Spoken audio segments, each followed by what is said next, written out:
Hi and welcome to Let's Run Social podcast, the second podcast of the season. I hope you listened to last week's, which was about local businesses and boosting posts and why you shouldn't do it. This week we are going to start off the second episode of this podcast.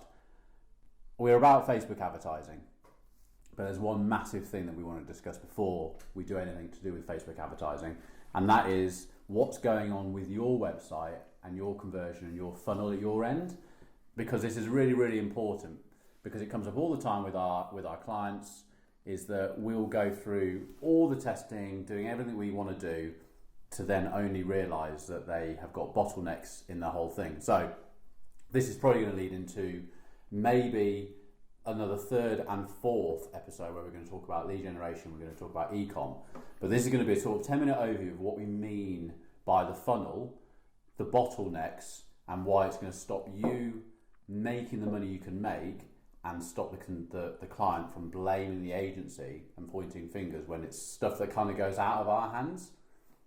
So where should we kick off then, really? Explaining the funnel? Yeah, so if I was to say to you, if I was to ask you, what is a funnel? What would you say? Okay, so the funnel is whatever you're doing at the top of funnel, whether that's Facebook advertising, Instagram advertising, pay-per-click, Google AdWords, whatever it is, you've got that's coming at the top of the funnel. And then what's happening at the bottom is essentially if you're in lead generation, getting a lead, if you're in ecom, getting an order. That's all you're interested in. So when you're in paid advertising, all we're interested in doing is getting a return for our client. So that's £1 in. How much can we get out? Can we get you £6 out, £7 out, £30 out for every pound you spend, which is the return on ad spend. But we'll test audiences, all these things. Let's start off with a standard ecom. So we've got a Facebook ad and it's saying, hey, buy these black jeans. So you're sitting on, the consumer sitting on their phone and they see an advert for, hey, look at these black jeans, you'll love them. So they click through. So we then look at the click-through conversion rate. Mm-hmm. That then should go to the black jeans on the website. First problem is people are in the old habit of sending them to a homepage, which means that person is automatically going to bounce. We call it bouncing, because they have then gone, oh, but where's the black jeans? Yeah, they're not seeing something that they expected to see. I had it with a big brand the other day. Did you? That I was like, I even went back on my cursor to go, really? Have they actually taken me there? And then clicked it again. To double check that the ad was different to... And I was like, they've actually done that. They've actually sent me to something that's nothing to do with what the product I was being advertised, which is really bad, but really common. Yeah. Really common. Well, your bounce rate's just going to be ridiculous. Even a client last week, one of the jewellery clients, they said, oh, when you set these ads up, can you just make sure they're all going to the actual product pages? And I was like, well, yeah, obviously. Yeah. But that's they're having to reiterate it. So you get people going through to the product page, and so let's say we've had 100 clicks and we're getting a 4% click-through rate. They've gone to the product page. Then the next thing we're looking for on ecom is that we want them to add to cart. And we're wanting at least 10% on average to add to cart. So out of those 100 people, 10 of them have added to cart. If they're below that, we need to think about why they haven't added to cart, why they're bouncing on the product pages. Of the 10% that click through, we want them to then initiate checkout. And that's initiate checkout, for everyone listening, is basically going to, you've pressed added to cart, one item, and then it will take you through to checkout. But this is where something else happens, where we hit websites where they don't even have an automatic checkout pop-up. You've got to go to the top of the page, and this is common as well. Find your basket, click on the basket to get into your basket, to then go, I'm happy to go to checkout. What do you mean? So like if you were looking at products and then you press add to cart, it's not obvious? No. Yeah. They're not following a flow, so they're making the consumer have to think. But have I actually added it to my cart? Yeah, you don't know, do you? Oh, so Shopify and stuff like that, I would assume most of the time they do it, but sometimes they don't. People change things. It depends on the themes and people choose, isn't it? So we want then 55% of the people who've added to cart to go through to initiate checkout. And of those 55%, we want 85% to buy the product. And on average, when we do it with our ecom clients, they're always sitting between 60 and 70% will go from initiate checkout to, so they're not too far off, they need to increase another 10%. Then that person's got an order. But what happens is the client then comes back to us and says, I'm not getting the return on investment I need. We look at that whole conveyor belt and go, right, yeah, 10% are adding to cart. You've got X amount, 45% initiate checkout, not too bad, we can make it better. But then only 40% opposed to 85, so more than half aren't purchasing. Everything we've done our end has hit our above average as the figures go. They have to fix that conversion at the end. Yeah. So what we mean by all this is that funnel and that bounce, and why you need to look at what you're doing on your side opposed to blaming the agency is, have you already got a funnel that works and converts before you take on an agency and spend money? Yeah. Because it's Facebook ads Facebook ads don't fix problems. They amplify and allow you to predictably get results once you know how your funnel's converting. Yeah, which is scaling. Yeah. Which is another episode altogether, because that's a whole another world of why scaling is just not as easy as we really want it to be. So we've got the sales funnel that is basically taking a stranger, more often than not, to becoming a customer or a lead.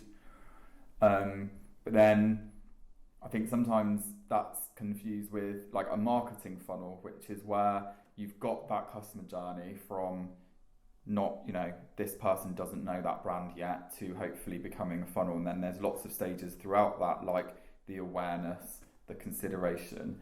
And that's where then the ads need to be tailored for that audience at that moment in time. Yeah. So we'll always test the sell for a cold audience, but some things definitely more so with lead gen is you've got to warm them up. Yeah. And get the awareness out and build that know, like and trust. And this is where a lot of clients will go from, I want somebody that doesn't know me, I want to get as many leads as quickly as possible, but they don't have all of that stuff in place to build that know, like and trust first. Especially if you're thinking of like a high ticket lead gen client who potentially is selling a high ticket product for $3,500, trying to push that out to somebody completely cold is very unlikely going to happen. Yeah. But it's the same as ecom though, isn't it? Yeah. Like, we've got products from our clients that we sort of took on and went, I had no idea they were going to be as successful as they have been. But it comes down to how much that product is, how much, like, look at that guttering company. So they'll sell, we were just only talking this morning about the results, because it's the first of the month, second of the month, so it's like report day with all our stuff. And they're getting a 16 return on their investment selling guttering to go around the houses, not the plastic stuff, like the nice stuff, from ads on Facebook. Is that combined, like their top, middle and bottom of funnel? Yeah. So it's all those parts working together, isn't it? But there's hardly any education on that though. No. Like, we're doing top of funnel of, hey, look, this looks great, and then we're collecting stuff at bottom of funnel. So that's what we also mean when you hear us. You'll hear us a lot through all these podcasts saying top, middle and bottom. Top, building awareness. Middle, consideration. Bottom of funnel is getting a conversion. Yeah. And it just varies on the product, and that's not to differentiate ecom and lead gen. Or I guess a better way to describe lead gen would be somebody that's providing a service or an info product or a training course or something like that. Yeah. It's much, you know what guttering is pretty much. Most people already know that, don't they? So there's less of that education piece, and it's like a tailored bespoke offering, or you know what a curry kit's going to do. So it's a lot easier to sell that off the bat to cold. Whereas with a coaching course, it's, what actually am I going to get out of that? Who is this person? Who is it? Like, are they even qualified to teach me this stuff? And there's so many different people out there that are doing it. That's why that is often a more longer funnel. And then you've got the whole email nurturing and all that stuff on the back end. Well, lead gen leads into doing podcasts, doesn't it? Yeah. This is why we do this, because people are going to be listening to this. Yeah. And at some point they're going to listen to this in their car or whatever, and they're going to see other stuff and go, actually, these guys, I actually trust what these guys are saying. Yeah. Hopefully, yeah. Not that we're just on there talking shit. Yeah. Just made it all up. We're just making it up. Yeah, we just scribbled it on the back of the bag packet. Where's that book? Yeah. Let me just check Google quickly. But that's what needs to go into it, doesn't it? From a lead gen point of view. And that's, I suppose, from an education process of the lead gen customers we've got, you're always having to educate them. Yes. It's very rare that they come on and go, I know exactly what I'm doing, just run the ads for me. Yeah. But it's like what you said about ecom when you're talking about the ad, the click, the landing page, the add to cart. That's exactly the same with lead gen in add, click, opt in. How many people are opting in from the landing page view? How many people are opening my emails? Because more often than not, because it is that high ticket, it's going to happen on what I call the back end, which is the email nurture, and then that's going to lead into either like a phone call or a webinar. How many people are getting on the webinar? How many people are opting in after the webinar? How many people are getting on phone calls? So it's working all of those things out, those conversions and those numbers before running ads, because until you know that, unless you've got a load of money, which is like you can actually just chuck a load of money in for a test and actually get that traffic going quickly, and then take a step back and go, right, okay, so we spent 500 quid. This is the amount of clicks, and of that I can now work back and calculate, if I was to do that again, that's how much money I would have to spend. Yeah. So for the person listening to this, whether they've got an ecom, they're thinking of an ecom or they've got an ecom, or thinking of lead gen or they're already doing lead gen, if they're wanting to go out and try it themselves, fine, but pay for an agency, different story altogether because there's fees. They need to, if you're right at the beginning, you need to expect that the right agency will start running things and then start throwing stuff back at you to say, these are the bottlenecks. And what we mean by a bottleneck is everything's working well and then there's a drop in that funnel. The conversion's not there. So we found out that the add to cart or the email subscribe for a landing page for a lead gen isn't working. That's the bottleneck. Yeah. How do you fix those bottlenecks? But also realising that if you're in an agency, unless you're paying enough money, that agency is going to kick it back to you. Mm-hmm. Or you pay the agency more money to help fix it if that agent's going to be able to do it. But loads of the time, a lot of the agencies can't even bother to do any of that. They're just like, well, pay us, we'll run your ads, and then you're stuck. Yeah.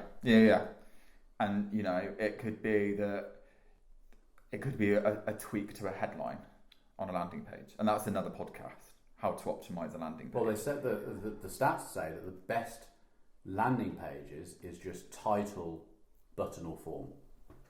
Nothing else on it. You've seen the ad, oh, I'm interested in that. Next page, hey, are you still interested in what you just read? Click here. What is like? Do you mean as like a free opt-in lead magnet type thing? That. Yeah. Literally. Yeah. No more explaining. Yeah. If you then got costs, if you're then trying to sell something, then I guess it would be a longer sales post. It's all testing, isn't it? Yeah. Like when anyone says to us, "Oh, do you think this will work? Do you think I don't know." I can lie to you if you want and say I really like that image, so that's going to work really well. Often, actually, the stats can be completely different to what you expect. I like static. One static image, I think, works pretty well. What? On On Facebook. What on Facebook feed? On any ad? A lot of the time, I always start seeing the static feed work. Saying that, like video creates great engagement but less clicks. But then a big insurance company we've just done some work for, their test the static image worked. When we rolled out with a lot of thousands of pounds, the video worked for clicks, which completely... Yeah. I just think you can't call it until you... I went against that when I was explaining to the client which one I think would work. Yeah. You just don't know because every client, every audience is different. It's like that. My client that I worked with recently, we we had 2 videos of her just talking to camera, talking about her course. I had 2 images, just plain images with nothing on, and then 2 graphics and then images with text on, and then just images with text on. So, sorry, photos with text on, and then just graphics with just text. Yeah. And testing probably got up to about 10 audiences with all of those different things. Video won every single time. The same video. Really? Yeah. How long was the video? Less than 30 seconds. And that was getting the click-throughs as well. See, that's the thing, because a load of stuff we see is videos starting to not get the click-throughs, but great for the engagement. Because when you're thinking someone's on their feed, they're having a look through, and Facebook wants to keep people on the platform by engaging to them. But I will not, a lot of the time, I won't click through, but I suppose it depends what the video is about and what the CTA on that video is. And it just depends on the video, doesn't it? Like, again, that would be another podcast that I'd love to do is effective video in Facebook ads, because then you're going into like, okay, so 30 seconds, never longer than a minute. The first 3 seconds are so important. You'll get brands that are so big on getting their brand out there that they want an intro before the video even starts, like with a graphic or, well, you've already lost me, I've scrolled by. Whereas if you've got, with my client, it was straight in, do you want to grow your business? That was the first thing she said. Yeah, you got 3 seconds. I'm in, I'm hooked. Yeah. So it's testing I like video. the whole, like, stop scrolling. Yeah. Which I use, like, stop scrolling, you need to listen to this. Listen to this, yeah. Do you want this? So within like 4 seconds, because you've got 3, it's what we call the 3 second scroll. Yes. It's got to happen in 3 seconds. So so we've created some more podcasts just for that conversation. So we'll round this up now because we want to talk about the lead gen and the conversion rates on the next one. Yeah. So ecom or lead gen. The next 2 will be about ecom or lead gen, specifically about this sort of funnel. Yeah. But for anyone listening to this now, you need to go away and you need to, if you're doing anything already, if you haven't done anything, there's nothing you can look at. But if you've already done some stuff, whether it's Google AdWords or you've tried a bit of Facebook and stuff, see where those bottlenecks are. Yeah. How many people are coming through to the landing page? How many people are adding to cart or entering their email address? And how would people do that for those that are really new to it? So when you're saying about, look at landing page stats, is it looking at using Google Analytics and tools like that? If they've even got it set up. Yeah. So this is the thing, is if you're at the stage where this is where you need to speak to people who know what they're talking about, agencies, because a lot of the time they don't know what they're talking about unless they've got the right sort of business acumen, that they've already got to that sort of stage. Yeah. Otherwise it's really hard. But at least a few times a week I'll get from an ecom point of view, and they're like, oh, can you just have a look at this? I'll add, if they've done any Facebook advertising already, I'll go into it. I've got one today actually. I'll go into it, have a look at what they're doing, and automatically within 5 minutes we're going to work those sums out. Yeah. And go back to them and say, this and this needs fixing. Yeah. We're happy to work with you. We really see some good stuff that will come from your product. Mm-hmm. But all you're going to do is moan in a month's time, because nothing we're doing is wrong. We're driving the right traffic. Yeah. We're getting the right landing page hits. We're doing all this lot. But then there's bottlenecks which stop you from making your money. So I guess for the listeners, if they want to go away and look at this already right now in their business and they're not running ads, because a lot of the data that we've spoken about today has been from reviewing ad data, there are other ways of doing it. So I mean, you're better on Shopify than me, but you can go into Shopify, can't you, and see all of those stats. If you know Google Analytics, you can set that up. So you don't have to be running ads already to know this data, and you definitely want to know this before you run ads. Yeah. You've just got to make the journey as easy as possible. The minute that consumer or that user, or whatever you want to call them, the minute they have to think, they'll bounce. Yeah. And we've had a cake company who's just like literally on the end of his seat, just like, I'm gonna have to close my business down. And I've looked at the money he's spending, and I've literally just gone, when they press add to cart, nothing happens. Right, okay. I'm actually having to think about where I go. All you need to do is go add to cart, and then that button changes into click checkout. It's feedback, isn't it? You just need some sort of feedback. And then they'll click out, and it'll go through to the initiate checkout page. Yeah. And he was just like, oh my God. oh my God, I can't believe that's what we haven't done. Yeah. And I can't believe the web developer hasn't picked up on this. Oh, that's a whole nother ranty podcast. Jesus that is. Christ. Crappy web developer. So remember this when you go in to get a web, you're thinking, very, very rarely does the web developer understand conversion on a website. You want a web developer that specialises in conversion, building pages for conversion. Not just building a website because WordPress. Yeah, because I built a WordPress website 10 years ago and I'm still building it in the same way. Which is what basically what happens, because people will pay it, but it's just doing a massive disservice to people's businesses. 20 minutes this has been going for now. God, Jesus, I wonder if people are still there listening to us or if they've got bored by now. Hopefully not. Hopefully. A 3-hour journey. any chance you can do some more? Hopefully. Yeah, I'm hoping that those of you that are listening are getting value from this, absolutely. And we'd love to hear your feedback, and anything that you do want to know, we can just put it into a podcast, because we are pretty much starting from a very clean slate, aren't we? Exactly. But it's good. The more that we do this, the more it kind of it will evolve, and we've already probably got now like 4 different podcasts that we can subjects. It's a podcast episode, isn't it? We're not going to create lots of different podcasts. Podcast episode. Loads of episodes. Yeah. Okay, cool. All right, well, thanks for listening. Thanks for your time. Hope it helps. Hope you get something from it. You're probably thinking now I need to get back and have a look at all the stats and stuff like figures, that. If you do need us to have a look, call the office, letsrunsocial.com, and we can go from there. Peace out, guys. Cheers. Bye. Bye.